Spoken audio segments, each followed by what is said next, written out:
नमस्कार। Education today में आप सबका स्वागत है। आओ इंग्लिश सीखें। इसका बेसिक नॉलेज लेने के लिए हम प्रयास कर रहे हैं। प्यारे बच्चों, कल हमने हमारे इंग्लिश के अंदर 3 पर्सन्स होते हैं, फर्स्ट पर्सन, सेकंड पर्सन और थर्ड पर्सन। ये अच्छी तरह पढ़ा और आपने याद कर लिए होंगे। आज हम उनका प्रयोग करेंगे, हिंदी से अंग्रेजी में अनुवाद करना सीखेंगे। फर्स्ट पर्सन याद रखो, आई और वी फर्स्ट पर्सन है। अभी हम केवल सब्जेक्ट का और कहीं कहीं संबंध कारक का भी प्रयोग करेंगे। तो फर्स्ट पर्सन आई और वी, सेकंड पर्सन है यू और थर्ड पर्सन है ही, सी और इट, दे। तो चलिए हम शुरुआत करते हैं। सबसे पहले सबसे सरल रूप में बी आप मीनिंग भी याद करते चलिए। बी यानी होना, और ये एक तरह से लिंकिंग वर्ब है। लिंकिंग वर्ब का मतलब है दो ऐसी चीज़ें दो जो आपस में एक हो, उन दोनों को जोड़ती है। जैसे हिंदी में समझ लो, मैं एक डॉक्टर हूँ, तो मैं और डॉक्टर दोनों एक है और हूँ इन दोनों को जोड़ रहा है। तो जो दोनों आपस में एक हो, उनको जोड़ने के लिए जो काम में लेते हैं उसको हम कहते हैं लिंकिंग वर्ब। और भी कई वर्ब है लिंकिंग वर्ब, लेकिन अपन इस समय केवल बी का प्रयोग करेंगे। अच्छा, अपन ये हिंदी में जानते हैं कि काल 3 होते हैं, वर्तमान काल, भूतकाल और भविष्यत काल। इंग्लिश में भी टेंस, काल को टेंस कहते हैं और टेंस 3 ही है। देखो, पहला टेंस है प्रेजेंट टेंस, वर्तमान काल। वर्तमान काल का मतलब जो काम अभी हो रहा है। मैं एक डॉक्टर हूँ, मैं एक किसान हूँ, यानी अभी भी हूँ। और पास्ट टेंस यानी भूतकाल, यानी जो अब नहीं है, पहले था। मैं एक डॉक्टर था, यानी अब मैं डॉक्टर नहीं हूँ, अब रिटायर्ड हो गया या दूसरा धंधा करने लग गया। जो पहले था अब नहीं है। या भूतकाल का मतलब जो शांत हो गया, वो पुरानी बात हो, उसके लिए भी, यानी अभी नहीं है, पहले हो चुका, उसके लिए पास्ट टेंस भूतकाल काम में लेते हैं। और तीसरा है फ्यूचर टेंस यानी भविष्यत काल, जो न पहले की बात कर रहा है न अभी की कर रहा है, बाद की। मैं डॉक्टर बनूंगा, अभी नहीं हूँ, बाद में पढ़ लिख करके अच्छी तरह डॉक्टर बनूंगा, भविष्यत काल की बात। तो 3 टेंस हुए। आप हिंदी में अंग्रेजी में अच्छी तरह याद कर लीजिए।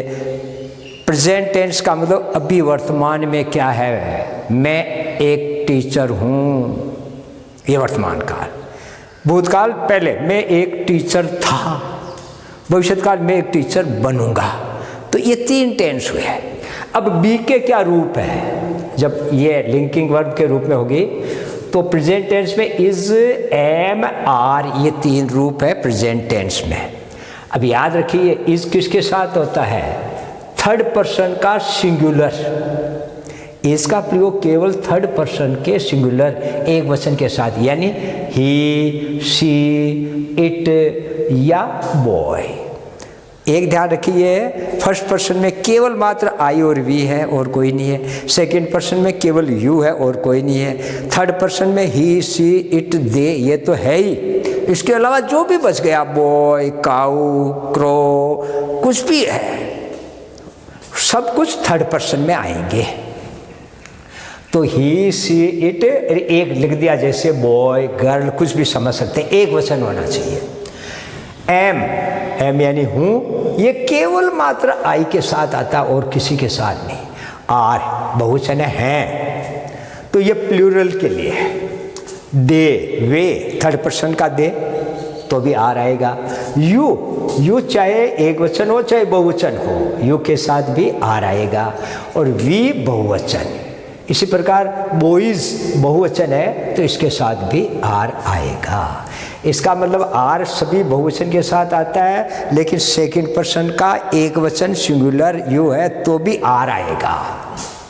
अब पास्ट टेंस का देख लीजिए।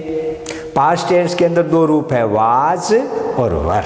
वाज यानी था, और ये कहाँ पर काम में आता है? एक वचन। किसका एक वचन? फर्स्ट पर्सन और थर्ड पर्सन का एक वचन। फर्स्ट पर्सन का एक वचन तो आई, और थर्ड का ही, सी, इट और बॉय, इनके साथ फर्स्ट पर्सन और थर्ड पर्सन के सिंगुलर के साथ वह आ जाता है। वर यानी थे सभी प्लूरल के साथ, और सेकंड पर्सन का सिंगुलर के साथ भी वर ही आता है। यानी जैसे थर्ड पर्सन का प्लूरल है दे, वे, या यू सिंगुलर हो चाहे प्लूरल हो, यू के साथ हरदम वर। वी फर्स्ट पर्सन का बहुवचन है, या बॉयज थर्ड पर्सन का है, इसके सब के साथ वर आएगा। फ्यूचर टेंस भविष्य काल के अंदर बी के क्या रूप हो जाते हैं? शैल और विल हो जाते हैं।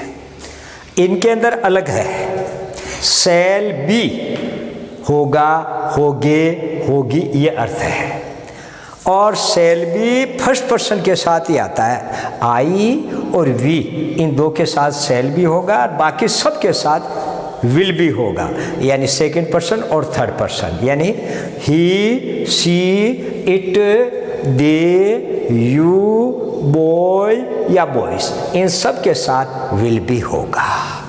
तो बेटो इनको अच्छी तरह याद कर लीजिए, और इनको याद करने के बाद आप अच्छा अभ्यास करेंगे। अब हम इंग्लिश हिंदी से इंग्लिश में ट्रांसलेशन करना सीखने जा रहे हैं।